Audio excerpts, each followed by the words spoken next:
Hey kids, welcome back to your last day of Superstar training. Let's get to it. Just like superstars need sunglasses, earrings, necklaces, all those fancy tools, subtraction superstars need tools too. In today's lesson, you're going to learn to use the appropriate tools that can help you solve all your subtraction problems. Let's check it out.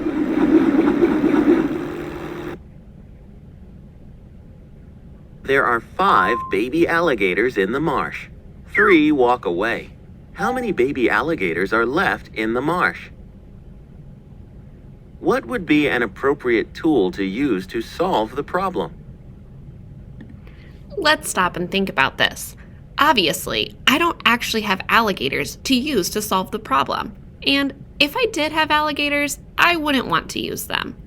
What kind of tool do you think you could use? Tell your learning buddy.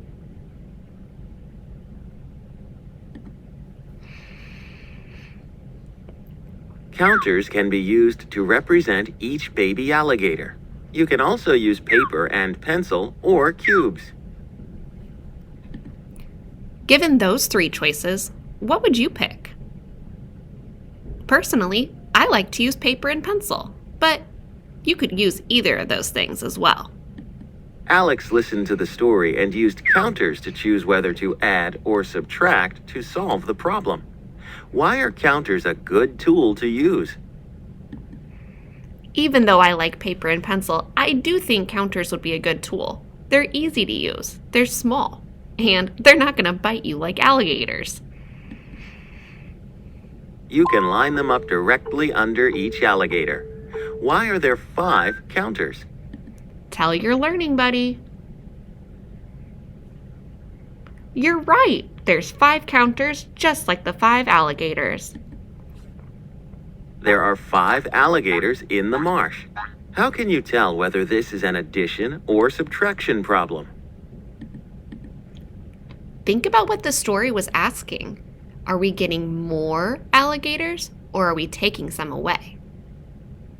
You're right. They're taking some away. Whenever you take away, that's subtraction. Listen for the words in the problem like away and are left. How do you know this is a subtraction story? Some alligators walked away, so there will be a number less than 5 left. How can you solve the problem? So if you had these counters, what would you do to show that some were taken away? You're right, you could actually take the counters away. Or if it was a drawing, you could mark an X on them. Use the counters to act out the story. Then write an equation that matches it. How many counters should you cross out? What did the story tell us? You're right, the story said 3, so we should cross out 3. Cross out 3 counters because 3 baby alligators walk away. How many counters are left? Tell your learning buddy. You're right, there are 2 left. There are 2 counters left, so 2 baby alligators are left. Write the minus sign and complete the equation. 5 minus 3 equals 2. How can you make sure you subtracted correctly? Good mathematicians want to make sure they got the right answer. What would you do to check? That's a great idea. I would check my picture too. You can use the counters to check.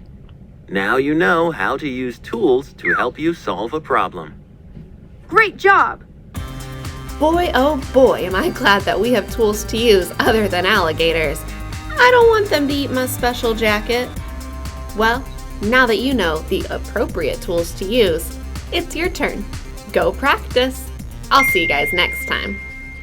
Bye, friends.